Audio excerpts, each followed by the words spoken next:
Good morning, ladies and gentlemen. Good afternoon, good evening, wherever on earth you are watching from. Welcome to my F1 channel. Welcome to Peter on Pole. My name is Peter in pole position. And of course, as you saw at the beginning of this show, we are here to say goodbye and thank you to Antonio Giovinazzi, the Alfa Romeo driver in 2021, because Alfa Romeo announced yesterday that he will no longer be the driver for next season. Antonio Giovinazzi, what an interesting case, it must be said. I think he's a player that, he's a driver rather, that, I don't know, he kind of defers opinion here. It's a strange one. I don't know how to feel about this situation. I actually feel kind of sorry for him simply for the fact that, that he wasn't actually as bad, I think, as the rest of the other drivers on the grid. When you consider people who are on the chopping block in Formula One, a sport that is absolutely brutal when it comes to keeping your seat as a driver, it's interesting because I kind of feel like Alfa Romeo were in a bit of a sort of middle ground. Nobody was caring for them. They were a bit irrelevant. And whether they had to make this decision just to make themselves a bit more relevant, I don't know. But after 5 years in the sport, unfortunately, we get to say goodbye. And it's actually interesting. 5 years in Formula One, Antonio Giovinazzi. Who would have thought it? Remember, he joined back in 2017. I remember him in the at the Australian Grand Prix at the time when it was the first race of the season, which it still is, but we just haven't had the chance to go back there yet. But Antonio, I feel very, very sorry for this man because I feel like there were other drivers there that probably, you could argue that there was probably more that could have. Um, there's other drivers that really could have been more at risk than say he was.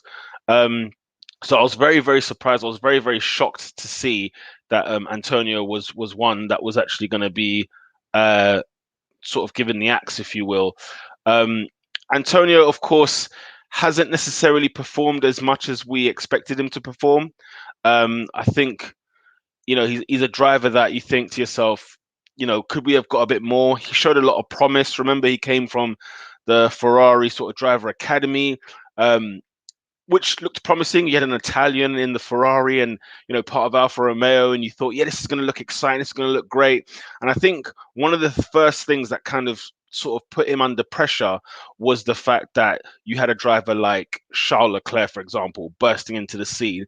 And as soon as he came into that Alfa Romeo seat, he absolutely took it by the horns, didn't he? He absolutely grabbed the attention of everybody. He was a fantastic driver in such a car that wasn't necessarily, it wasn't necessarily box office or showing any headlines.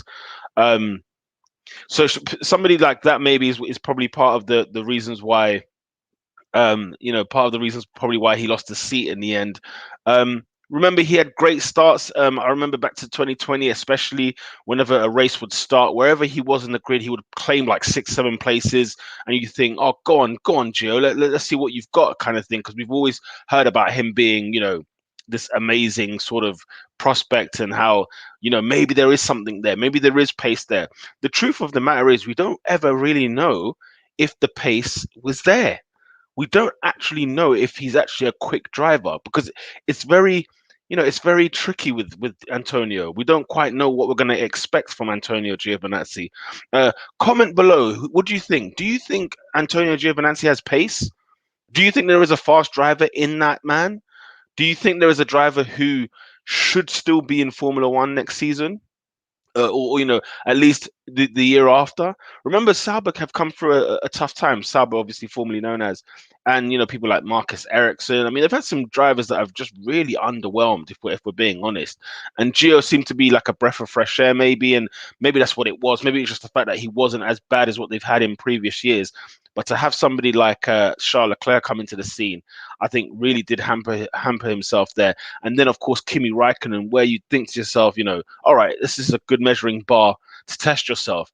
And really, he hasn't really given you a reason to think about, keeping his seat as such. Although I do think it's a bit harsh. So the question I have for you guys is, was it the right decision? What are your thoughts? Was it the right decision that Antonio lost his seat for 2022, especially when you consider, who they've got in replacing him?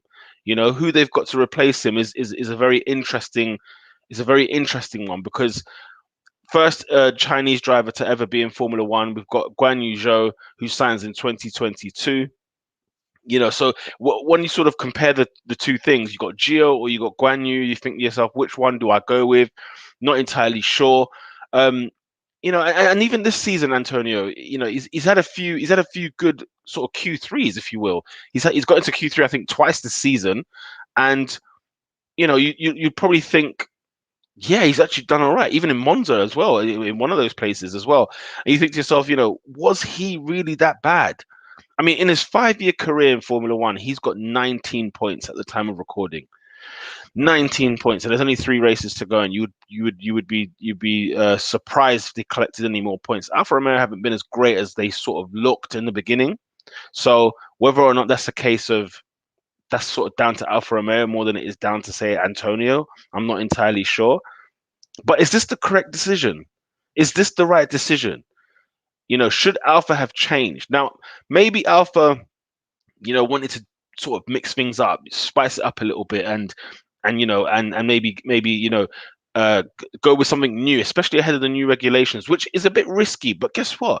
They've already changed one of the seats because, of course, Kimi Raikkonen is retiring at the end of the season. Therefore, Valtteri Bottas will be joining the Alfa Romeo team. So I do wonder to myself, is there a need? Is there a need for them to change already?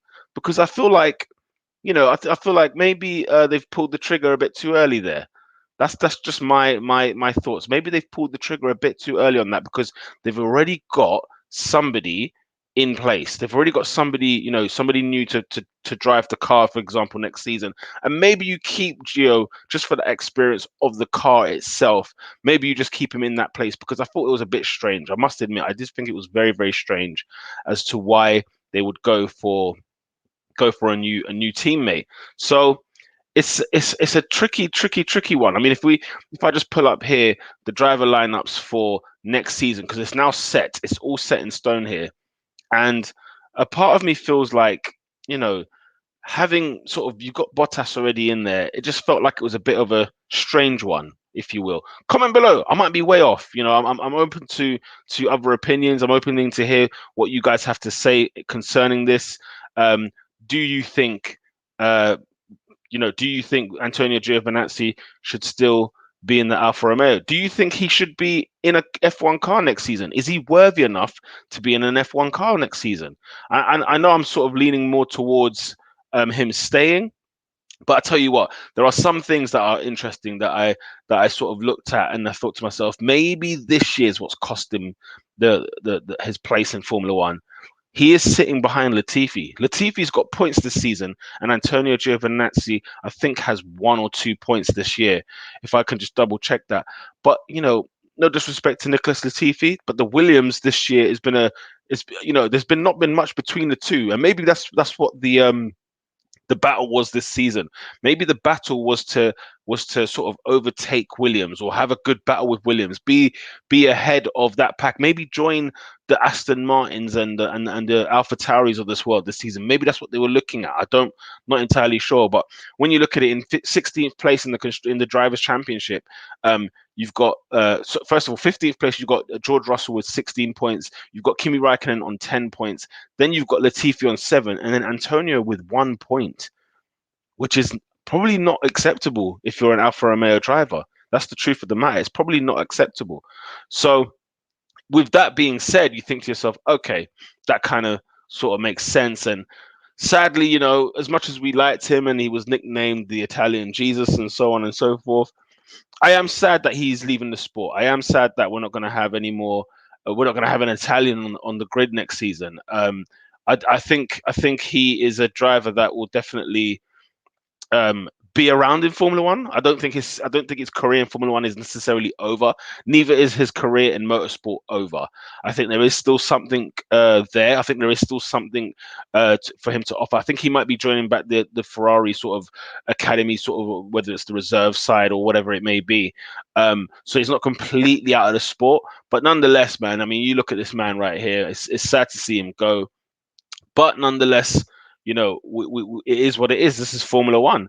And of course, this obviously brings us into the news of the fact that Guan Yu Zhou is now going to be the new Alfa Romeo driver for next season, partnered with Mr. Valtteri Bottas. And we're talking about the first Chinese driver in Formula One history. This is a Chinese driver who's been in F2 3 seasons running. Hasn't necessarily sort of outshone in the younger ranks there. He's been there 3 years. He had to currently getting beaten by his teammate Pastieri. I want to make sure I got that right because I've not really watched Formula 2 or 3 or anything like that.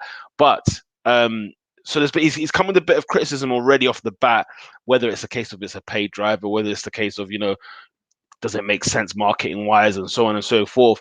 But nonetheless, I'm excited to see more young talent come through. It's important to note though that with Formula One, we have to be careful and have that balance of top quality drivers, young drivers, so that we do not lose the quality in the sport.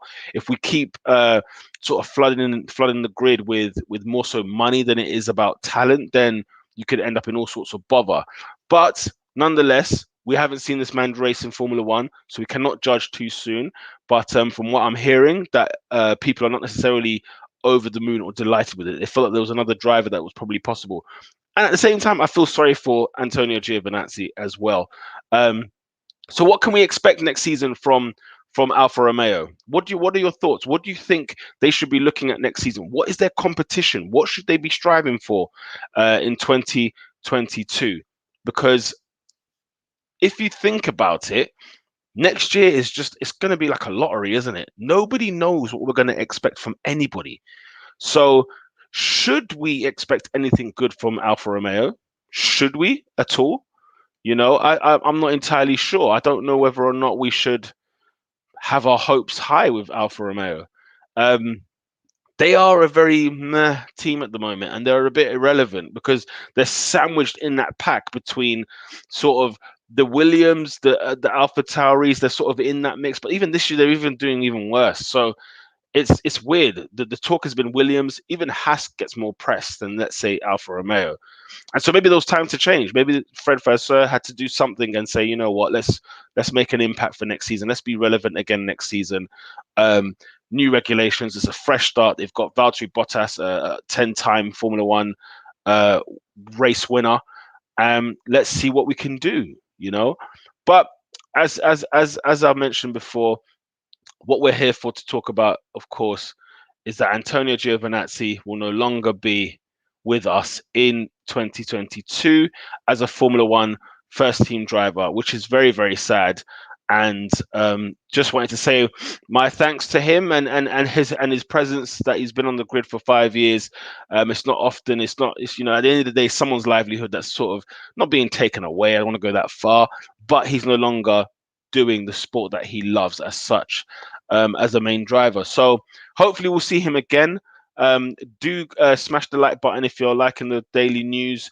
Hit subscribe to the channel as well if you like more of this sort of content, and hit the bell button if you want to get notifications.